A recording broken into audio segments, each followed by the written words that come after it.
My daughter left me for dead on Highway 95. Mile marker 127. Nevada desert. 97 degrees. No phone signal. My iPhone showing 2% battery, and Jenny driving away in her boyfriend's BMW without looking back. I should have been angry. Should have been begging. Should have been calling her name.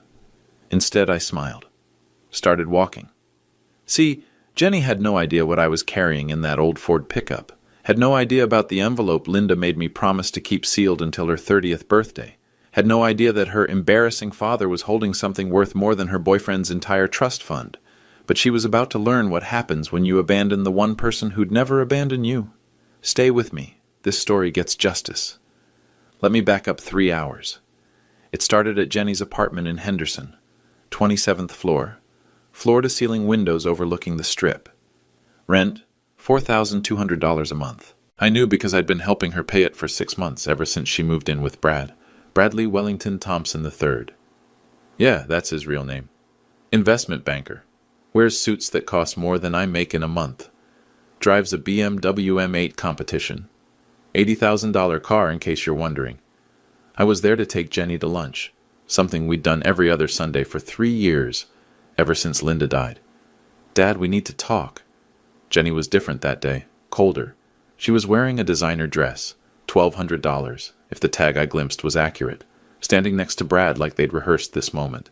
I'm listening, sweetheart. We're flying to New York tomorrow. Brad's being considered for a position at Goldman Sachs. That's wonderful news. I'm proud of... I need you to stop coming around. The words hit like a punch to the gut, but I kept my voice steady. What do you mean? Brad stepped forward. Look, Mike. Mr. Johnson, I corrected. Right, Mr. Johnson.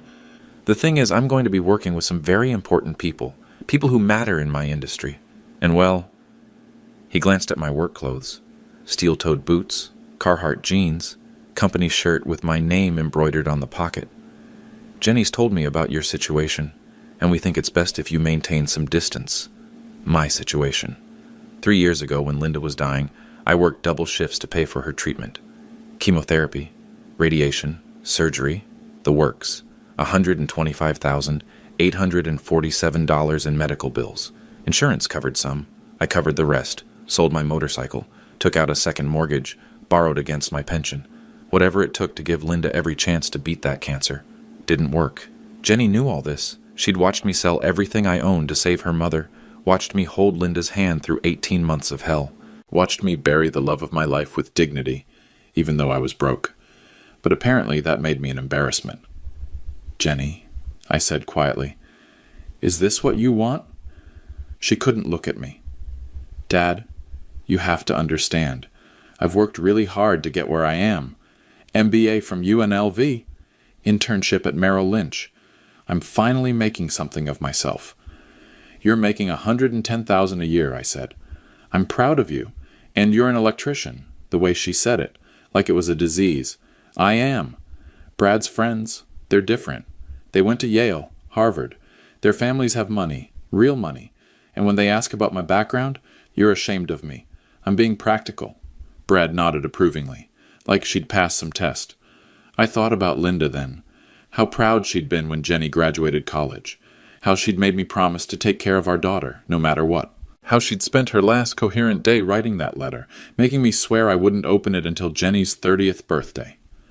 The letter that was sitting in my truck, along with the bank statements, the trust fund documents, the proof that Linda had left our daughter more money than Brad would ever see in his privileged life. $2.8 million. But Jenny didn't know about that, had no idea her mother's family came from old money, railroad money, mining money, money that Linda never talked about because she'd been raised to value character over cash, money that was sitting in a trust fund, earning interest, waiting for Jenny to turn 30, 18 months from now. Okay, I said. Jenny blinked. Okay? If that's what you want, I'll respect it. She looked relieved. Brad looked smug. But I'd like to take you to lunch one more time. Just us, like we used to do with your mom. Jenny glanced at Brad. He shrugged. One lunch, she said, but make it quick. We have a flight to catch. That's how we ended up on Highway 95, heading toward a little diner Linda and I used to love, a place called Desert Rose about 40 miles outside Vegas. Jenny complained the whole way about my truck, about the cracked windshield, about the engine noise, about how people might see her in it. Halfway there, my truck overheated, steam pouring from under the hood, red warning lights flashing. I pulled over at mile marker 127, right in the middle of nowhere. "This is perfect," Jenny snapped. "Just perfect." I popped the hood.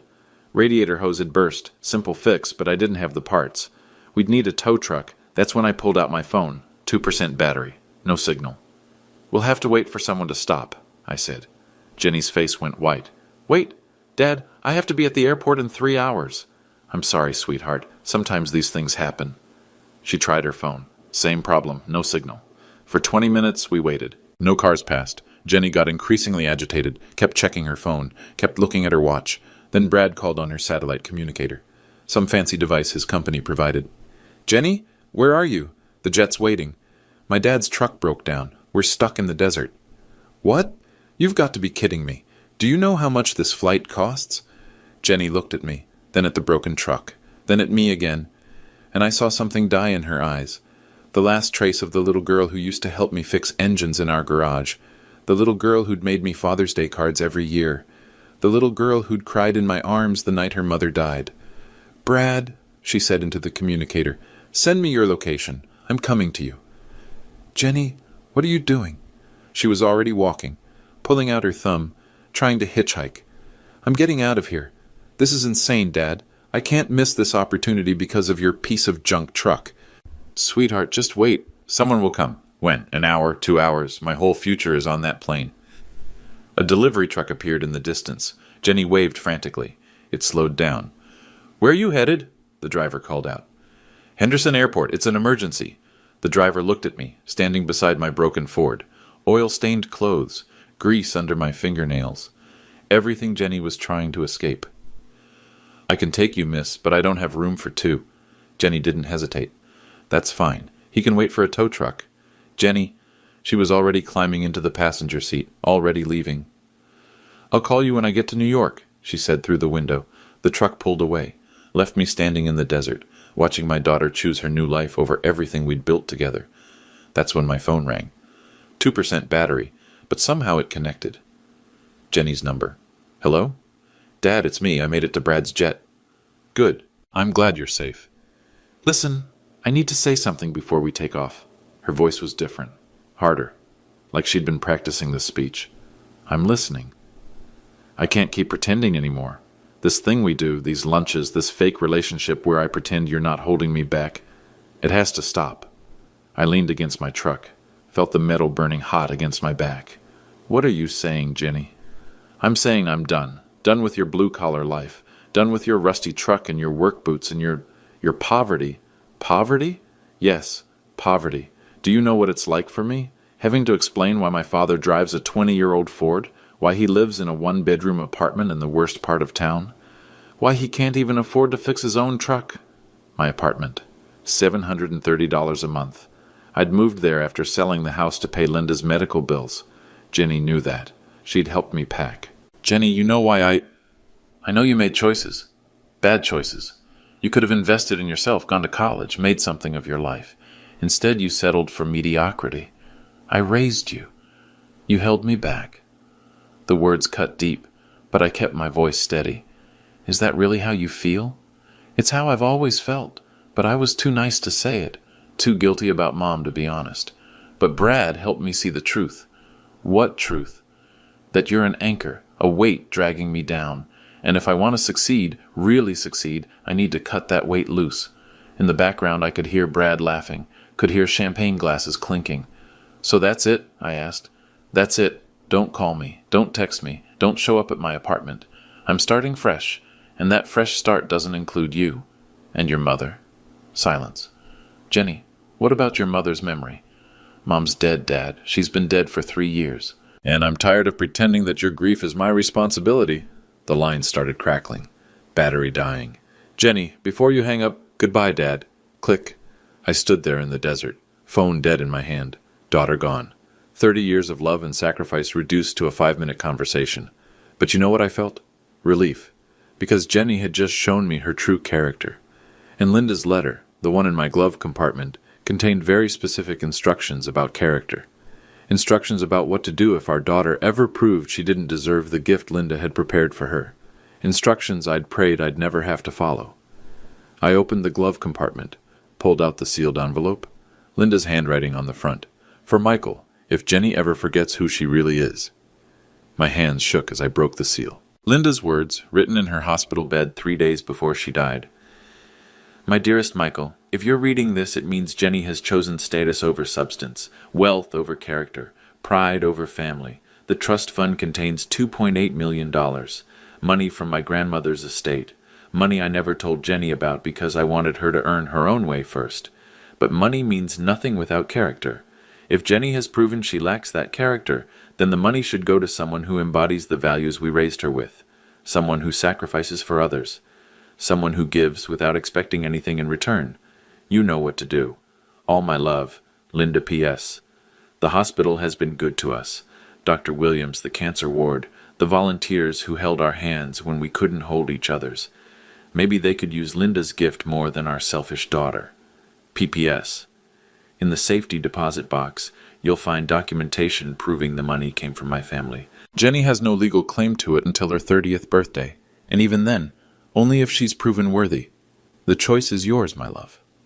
I folded the letter carefully, put it back in the envelope.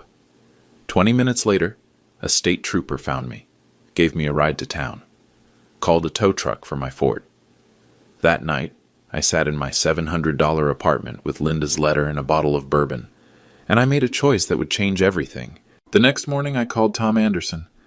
Tom had been our family attorney for 15 years, handled Linda's will, set up the trust fund.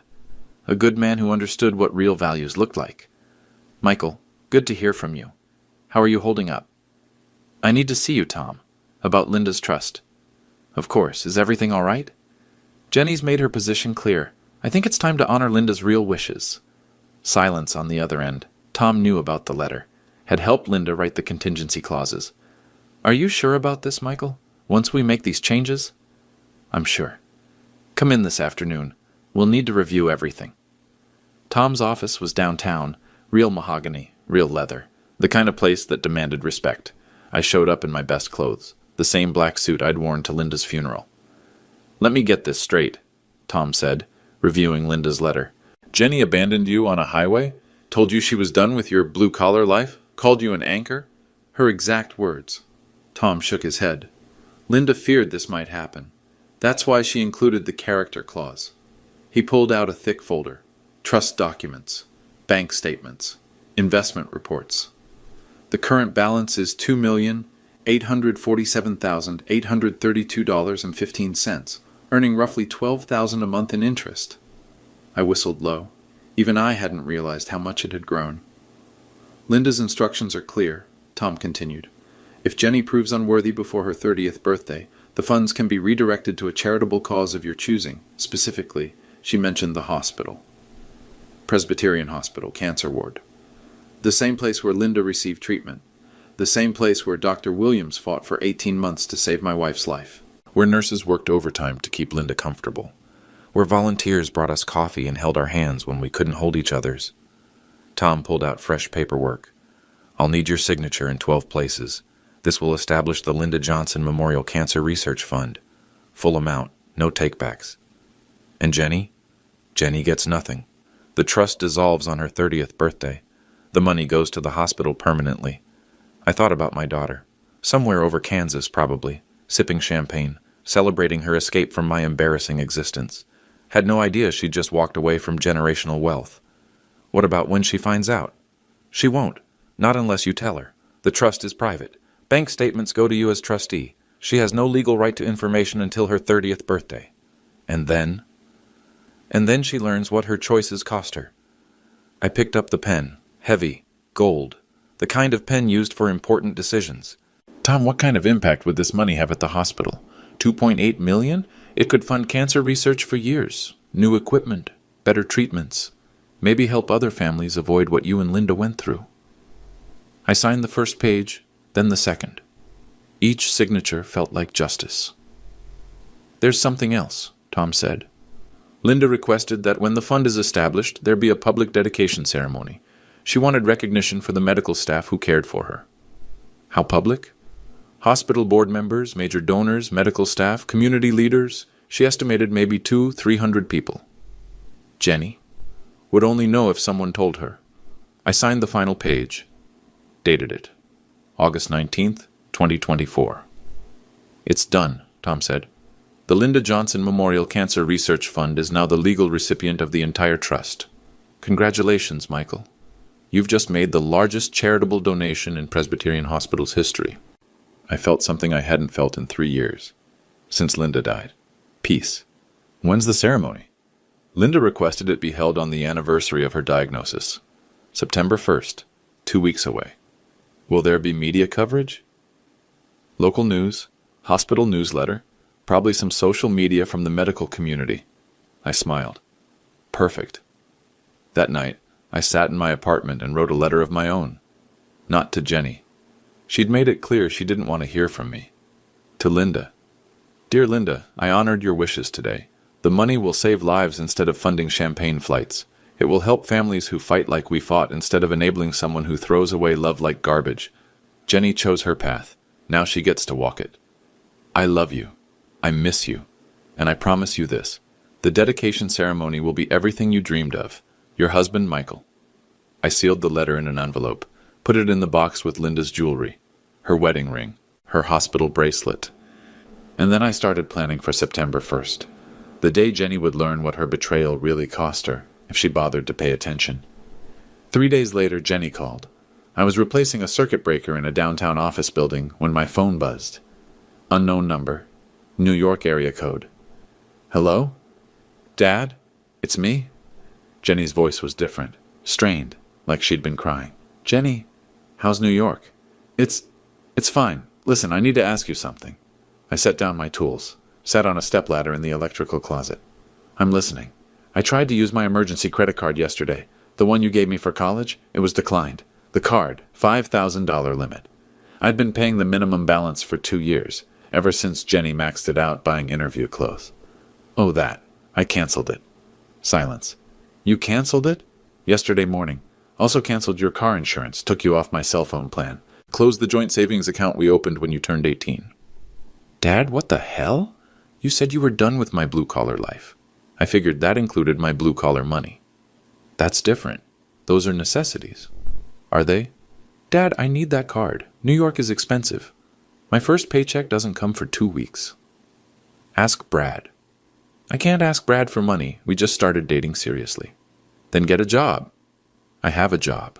Get a second job. Waiting tables, retail. Something to tide you over until that Wall Street paycheck arrives. The same kind of work I'd done to put her through college. The same kind of work Linda had done during her own college years. Honest work. Dad, you're being ridiculous. I said some things I didn't mean. Did you? What? Did you mean them? When you called me an anchor? When you said I was holding you back? When you told me my poverty embarrassed you? Another pause. I was upset. That's not an answer. Fine. Maybe I meant some of it. But that doesn't mean you should cut me off financially. Actually, that's exactly what it means. I could hear Brad in the background, telling her to hang up, telling her she didn't need her loser father anyway. Jenny, let me ask you something. Do you remember your mother's last words to you? Dad, don't... She said, take care of your father. He's given everything for this family. Do you remember that? Yes. And what did you promise her? Dad, please stop. You promised you'd always be there for me, just like I'd always been there for you. You held her hand and made that promise. Silence. I kept my promise, I continued. I took care of you, paid for your college, helped with your rent, bought your clothes, fixed your car. For 27 years, I kept every promise I ever made to you. And I'm grateful. Are you? Yes. Then come home. What? Come home. Apologize. Not for your ambitions, but for abandoning me on that highway? For calling me an embarrassment? For choosing status over family? Dad, I can't just leave New York. This is my career. Then make a choice, your career or your family. But understand this, you can't have both without respecting both. You're giving me an ultimatum? I'm setting a boundary, same way your mother would have. Brad's voice got louder in the background. Something about not letting a blue-collar nobody dictate terms. I have to go, Jenny said. I love you, sweetheart, but love doesn't mean enabling disrespect. She hung up without saying goodbye. That afternoon I did something I should have done years ago. I changed the locks on my apartment. Not because I was angry. Because I was finally thinking clearly. For 3 years since Linda died, I'd been afraid of losing Jenny too. Afraid of being alone. So I'd tolerated disrespect, ignored red flags, enabled behavior that Linda never would have accepted. But sitting in that desert, reading Linda's letter, watching my daughter choose pride over love, I realized something important. I'd rather be alone than be someone's source of shame. The locksmith was a guy named Pete. We'd worked together on a few commercial jobs. You sure about this, Mike? This is pretty final. I'm sure. She'll try to come back eventually. They always do.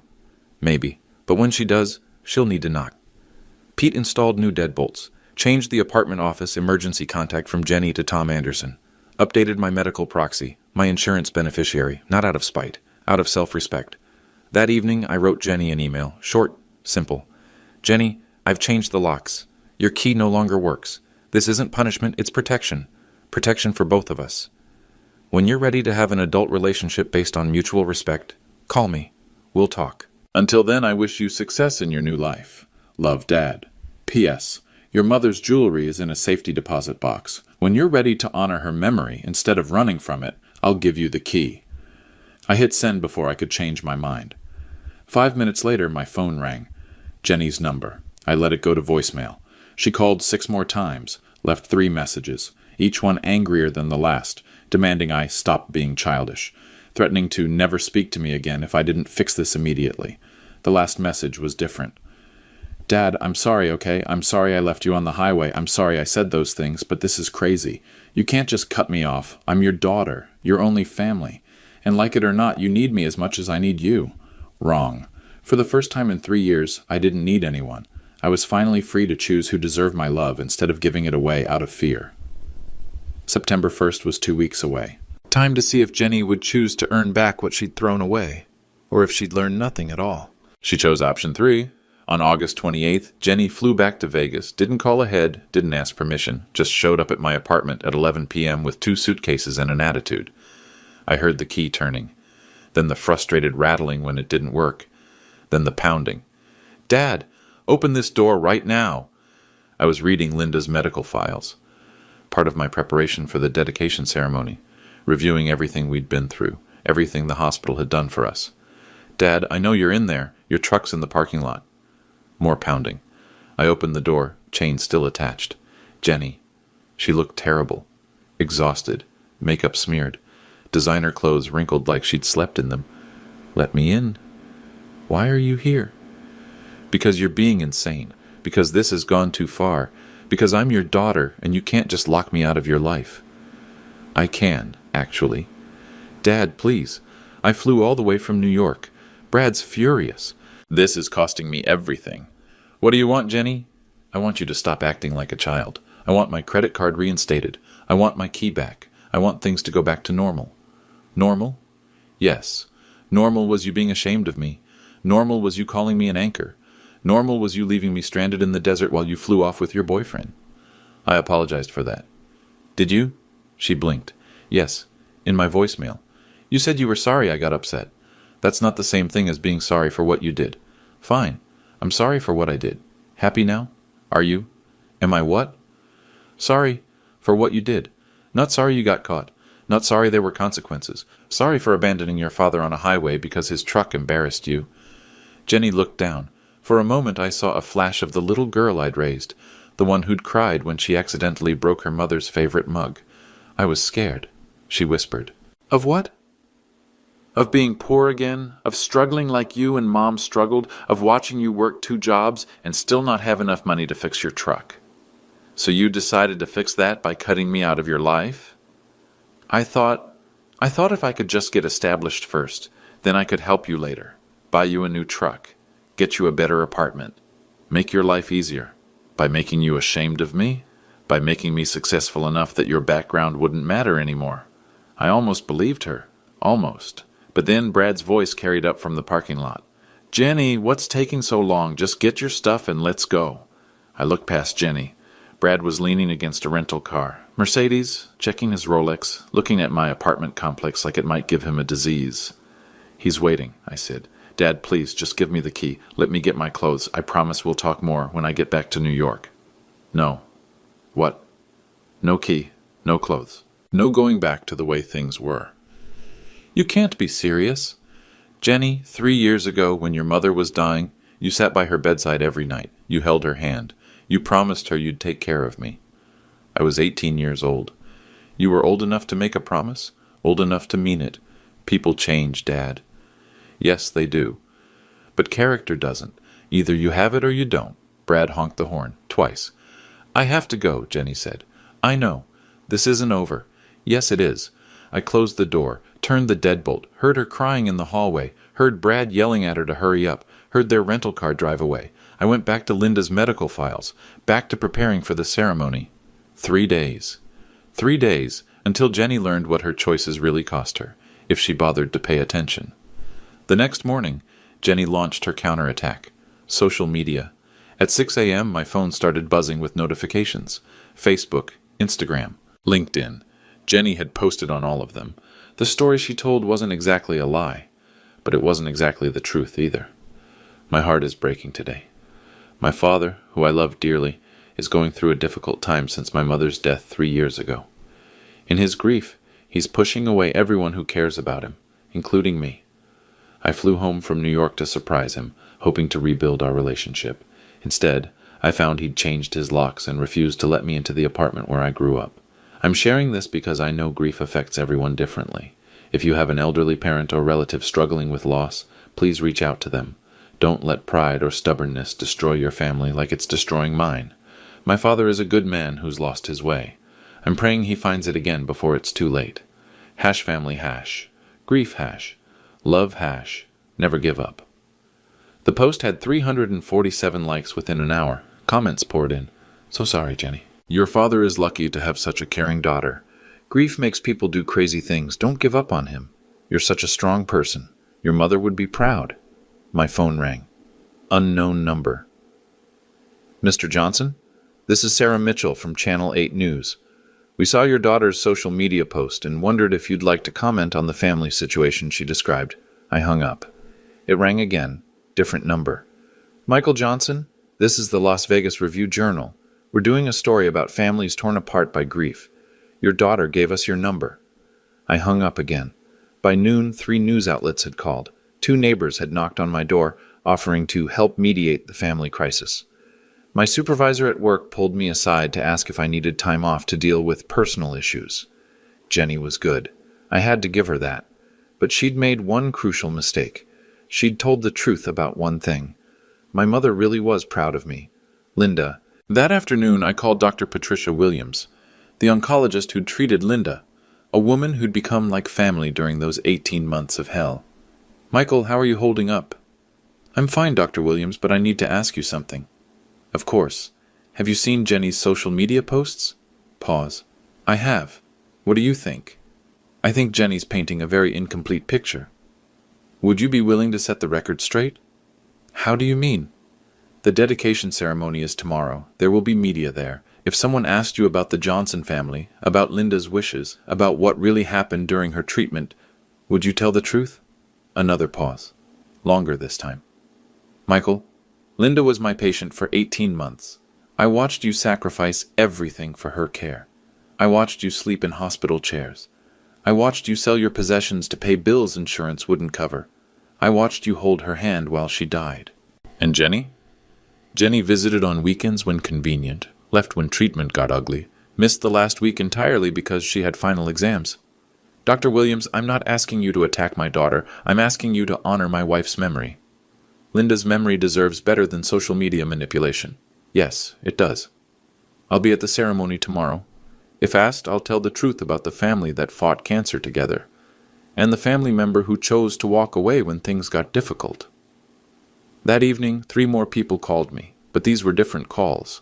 Pete the locksmith. Mike, I saw that garbage your daughter posted.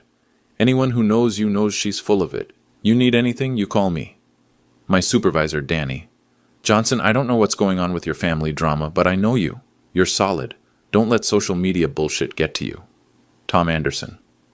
Michael, I saw Jenny's posts. Interesting strategy. Public sympathy to pressure you into backing down. Will it work? Not with anyone who matters. The hospital board knows your real story. They know what you and Linda went through. They know who you really are. And tomorrow? Tomorrow, the truth comes out. All of it. I spent that night reading Linda's letter again. And again. My wife had known. Somehow she'd known our daughter might choose pride over principle, status over substance, social media manipulation over genuine remorse. That's why she'd included the character clause. That's why she'd insisted on a public ceremony. Linda understood that some lessons can only be learned in public, with witnesses, with consequences that can't be undone or explained away. Tomorrow, Jenny would learn what her social media campaign really cost her, whether she bothered to show up or not. September 1st, Dedication Day. I woke up at 5 a.m. and started gathering everything. Linda's letter, the original, handwritten on hospital stationery. Every word in her careful script, despite the morphine, despite the trembling hands. Bank statements. The trust fund balance, $2,847,832.15. Monthly interest, $11,899.43. Total growth since Linda's death, $347,892. Medical bills, a stack 2 inches thick. Presbyterian Hospital, Dr. Williams, oncology specialists, chemotherapy treatments, radiation therapy, surgery, home hospice care. Total, $125,847. College receipts, Jenny's tuition payments, $39,000 per year for 4 years. Books, housing, meal plans. Total, $156,000. All paid by me, working double shifts, selling everything I owned. Insurance policies, Linda's life insurance, $50,000.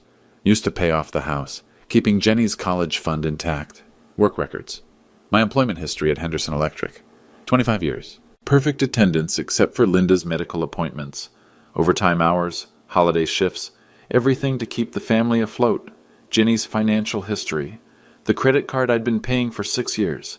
Balance, $8,234. Monthly payments, $247.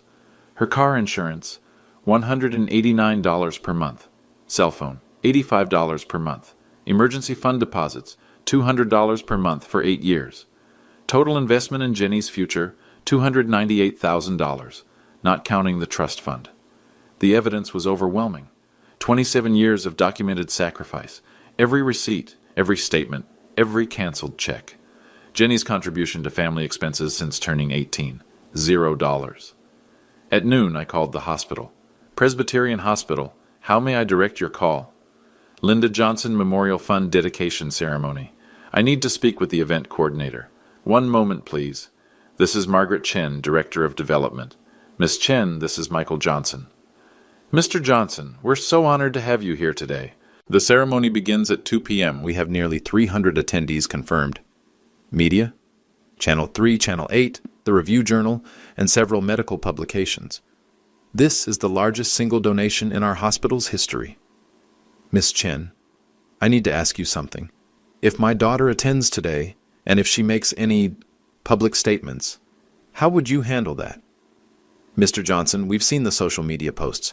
Dr. Williams briefed us on the family situation. We understand this is complex. What does that mean? It means we know the real story. We know who Linda Johnson was. We know what you sacrificed for her care. And we know why she created this memorial fund. You know about the letter? Dr. Williams shared Linda's wishes with our board. Not the details, but the spirit. This fund represents her values. Character over status. Service over self. We won't allow those values to be distorted. Thank you. Mr. Johnson, would you like to say a few words at the ceremony? About Linda? About what this fund means? I thought about it. Thought about Jenny's social media posts, her manipulation, her attempt to paint herself as the victim. Yes, I'd like that very much. At 1:30 p.m. I arrived at the hospital. Parking lot was full. News vans lined the street. A banner hung across the main entrance, Linda Johnson Memorial Cancer Research Fund, dedication ceremony. Inside the main conference room was packed. Hospital staff, board members, major donors, community leaders, cancer survivors, families who'd lost loved ones. Dr. Williams found me immediately. Michael, how are you feeling? Ready? Good, because Jenny's here. I looked across the room. There she was, back row, still in her New York clothes, still beautiful, Still my daughter, despite everything. Brad wasn't with her. She came alone, Dr. Williams observed. Smart move. She's been asking people about the memorial fund. Seems confused about something. She doesn't know. About the money? About any of it. The trust fund, the inheritance, the fact that her mother left her a fortune that's now going to save other people's lives instead. Dr. Williams smiled grimly. She's about to learn. Margaret Chen approached us. Mr. Johnson, we're ready to begin. You'll speak after the fund announcement. Keep it brief, but feel free to share whatever you feel is appropriate about Linda's vision. I will. And Mr. Johnson, whatever happens today, know that you're honoring your wife's memory in the most beautiful way possible. The ceremony began. Hospital president spoke first, thanked the mysterious donor, praised Linda's vision, explained how the fund would change cancer treatment at Presbyterian Hospital. Then Margaret Chen took the podium. Ladies and gentlemen, it's my honor to introduce the man who made this miracle possible, the husband of Linda Johnson, the sole trustee of her estate, the man who chose to honor his wife's legacy by giving her entire inheritance to cancer research, Michael Johnson. I walked to the podium, looked out at the crowd, found Jenny's face in the back row. Her expression had changed. Confusion, fear, the beginning of understanding. I opened Linda's letter. 3 years ago, my wife wrote me a letter. 3 years ago, my wife wrote me a letter. She was dying. Cancer had taken everything from her except her voice, her clarity, and her love for our family. I held up the envelope, Linda's handwriting clearly visible to the cameras. She wrote this letter because she understood something about human nature, something about character, something about the difference between earning love and demanding it. Jenny was standing now, moving toward the front, her face pale. Linda came from a wealthy family, railroad money, mining money, old Nevada money that most people never knew about because Linda chose to live by her values instead of her bank account. Murmurs rippled through the crowd. Cameras zoomed in on the letter. When Linda died, she left behind a trust fund worth $2.8 million. Money her grandmother had left her. Money she'd never touched because she believed in earning your own way. Jenny was halfway to the front now. I could see the recognition in her eyes. The growing horror. That money was meant for our daughter on her 30th birthday, with one condition. I unfolded Linda's letter, read directly from her handwriting. The money should only go to someone who embodies the values we raised her with, someone who sacrifices for others, someone who gives without expecting anything in return. Jenny stopped walking, stood frozen in the middle aisle. Linda wrote this letter because she feared our daughter might choose a different path, might choose status over family, wealth over character, pride over love. Dr. Williams stood up. Linda shared those fears with me. During her treatment, she watched her daughter become distant, more concerned with social status than family loyalty. The crowd turned to look at Dr. Williams, then back at me. On August 12th, my daughter abandoned me on Highway 95, left me stranded in the desert with a broken truck and no phone signal. She chose to catch a private jet to New York instead of waiting for help. Gasps from the audience. Cameras swiveled to capture Jenny's reaction. She called me from that jet, told me she was done with my blue-collar life, called me an anchor dragging her down, said my poverty embarrassed her. Jenny's mouth opened. No sound came out. I spent 18 months watching my wife die. Sold everything I owned to pay for her treatment. $125,000 in medical bills. Most of it paid right here at Presbyterian Hospital. I pulled out the medical records, held them up. Dr. Williams treated Linda with dignity. The nursing staff worked overtime to keep her comfortable. Volunteers brought us coffee at 3 a.m., held our hands when we couldn't hold each other's. Dr. Williams nodded. Linda received the best care we could provide, but Michael's sacrifice made that care possible. He slept in our waiting rooms, worked double shifts to pay bills, never missed a treatment. And Jenny? I looked directly at my daughter. Jenny visited when convenient, left when treatment got ugly, missed Linda's final week because she had final exams. Jenny's face crumpled. She started to speak, but no words came. So when Jenny abandoned me on that highway, she made a choice. Character or status, family or finance, love or lies. I held up the trust fund documents. This morning, I transferred the entire Linda Johnson Trust Fund to Presbyterian Hospital, $2,847,832.15. The crowd erupted. Applause, gasps, cameras flashing. Jenny screamed, "No!" The room fell silent. All eyes on my daughter. "You can't do that. That money was mine. Mom left it for me." I looked at her calmly. Did she? Yes, it was my inheritance. Read the letter, Jenny. Security guards had appeared, not to remove Jenny, but to protect her from the crowd's growing hostility. I don't need to read anything. That money belongs to me. Margaret Chen stood up. Actually, Miss Johnson, the trust fund belonged to your mother, with clear instructions about distribution based on character assessment. Character assessment? Dr. Williams joined Margaret. Your mother was very specific. The money should go to someone who embodies family values, someone who sacrifices for others. I'm her daughter. Yes, I said quietly. You are, and you chose to throw that away. Jenny looked around the room. 300 faces staring at her, cameras recording her breakdown, social media posts she couldn't control or delete. Dad, please, I made a mistake. I was scared. I was stupid. But you can't take away my mother's money. I didn't take it away, Jenny. You threw it away. On Highway 95. When you decided status mattered more than family. I'll fight this in court. Tom Anderson stood up from the audience. Miss Johnson, I drafted your mother's will. The character clause is ironclad. You have no legal standing. This is insane. You're all insane. She turned back to me, tears streaming, makeup ruined. Dad, I'm sorry. I'm so sorry. I was wrong about everything. Please, don't do this. For a moment, I saw the little girl again, the one who'd helped me change oil in our garage, the one who'd made me Father's Day cards with crayon flowers. But then I remembered the contempt in her voice, the shame, the way she'd looked at me like I was garbage she needed to throw away. Jenny, your mother wrote something else in this letter. I read Linda's final paragraph aloud. If Jenny ever forgets who she really is, maybe losing everything will help her remember. Character isn't inherited, it's earned, every day. With every choice, I pray our daughter chooses wisely. Jenny collapsed into a chair, sobbed openly. The room was silent except for camera clicks and her crying. Margaret Chen broke the silence. The Linda Johnson Memorial Cancer Research Fund will save lives, fund breakthrough treatments, help families facing the same battle Linda and Michael fought together. Applause started slowly, then built. 300 people standing, honoring Linda's memory, honoring real sacrifice. Jenny sat alone, surrounded by witnesses to her public humiliation, her social media manipulation exposed, her character revealed. I walked over to her chair, knelt down, spoke quietly so only she could hear.